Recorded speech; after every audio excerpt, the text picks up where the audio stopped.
The hospital corridor smelled of disinfectant and old coffee, and the lights above flickered just enough to make the waiting feel unreal, like a bad dream he couldn't wake up from. He sat alone on a plastic chair that was too small for his frame, hands clasped so tightly his knuckles had gone pale, staring at a closed door that held his entire future behind it. The test results were supposed to come any minute. In that silence, every breath felt loud, every heartbeat felt like a countdown. He was a single father who had already buried his wife 3 years earlier, and now he was waiting to find out whether he would leave his daughter fatherless too.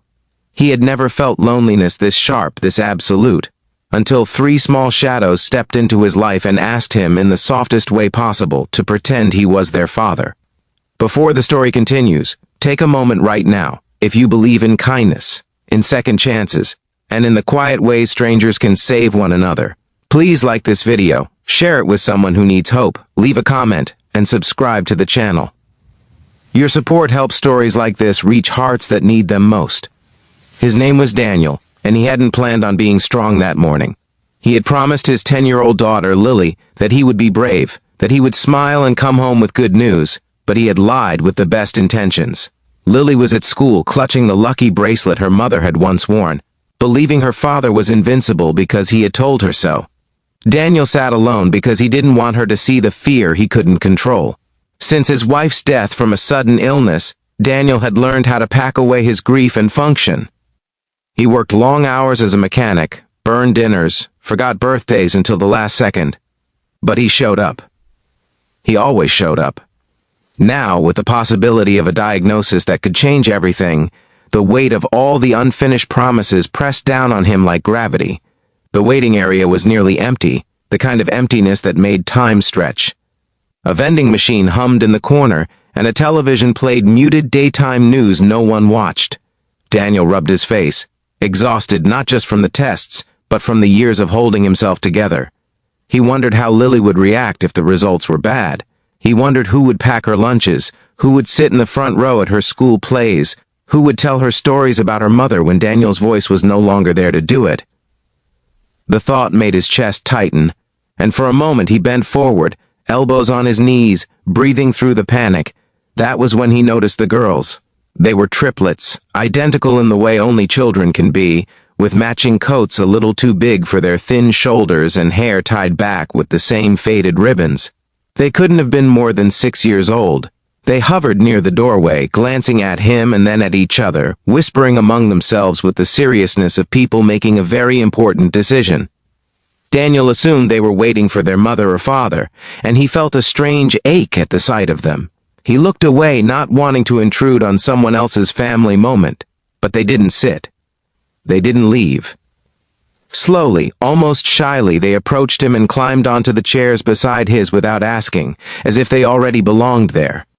One of them rested her head against his arm, light as a feather, while another held onto his sleeve.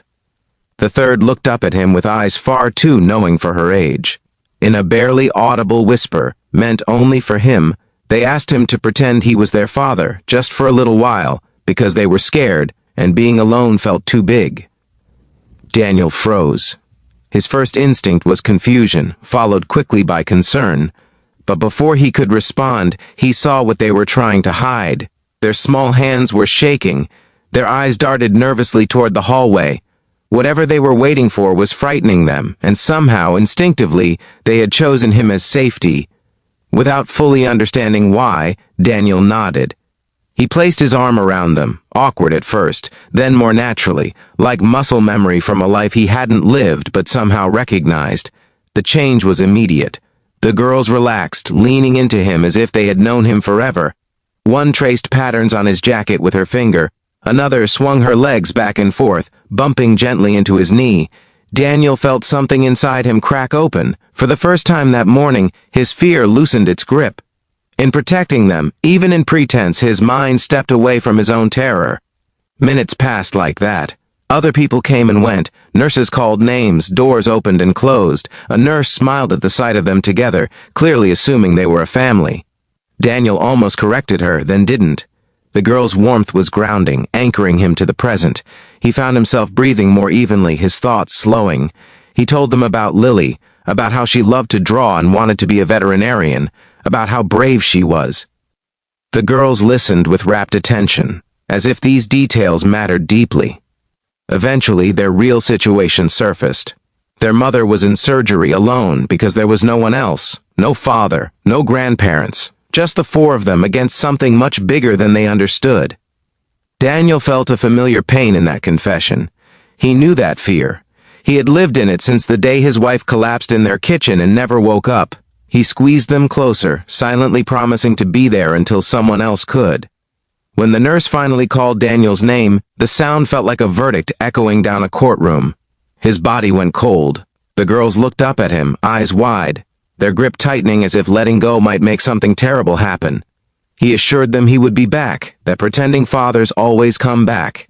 He stood on unsteady legs and walked toward the door, every step heavier than the last. Inside the doctor's office, time blurred. Words like biopsy, uncertainty, further tests floated around him. The result was not the worst, but it wasn't the relief he had prayed for either.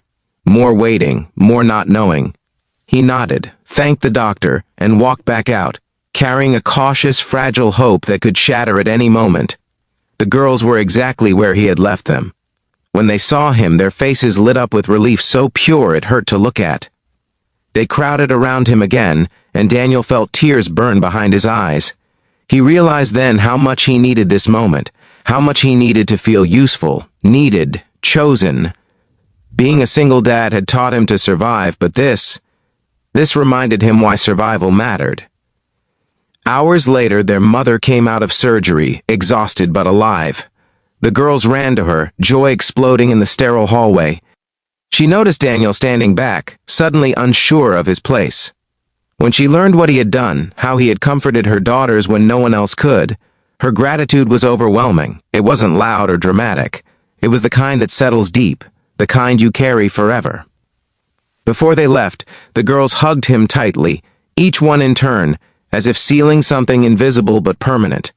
They thanked him for being their pretend father, even if only for a day. Daniel watched them go, his chest full and aching at the same time. Weeks passed.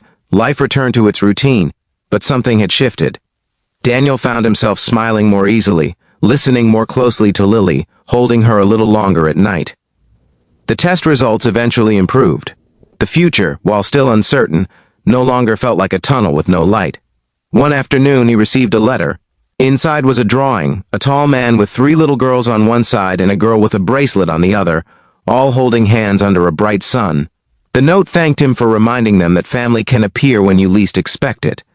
As this story comes close to its end, if it has touched you even a little, please pause and leave a comment. Share what part stayed with you the most, or who it made you think of. Your words matter more than you know. Daniel framed the drawing and hung it in his living room. On the hardest days, when fear crept back in, he looked at it and remembered that even in the loneliest moments, connection is possible. Sometimes all it takes is pretending to be strong for someone else to discover that you already are. And now, before the final moment fades, if this story moved your heart, please like the video, share it with someone who believes in quiet miracles, and subscribe to the channel. Stories like this live because you allow them to. Daniel never saw the triplets again, not in person, but their brief intersection changed the way he walked through the world. He no longer rushed past strangers. He no longer assumed everyone had someone waiting for them. He understood that kindness doesn't always fix what's broken, but it can make the waiting bearable. And on a day when he thought he was the one in need of saving, 3 little girls reminded him that even pretending can be powerful enough to make a difference.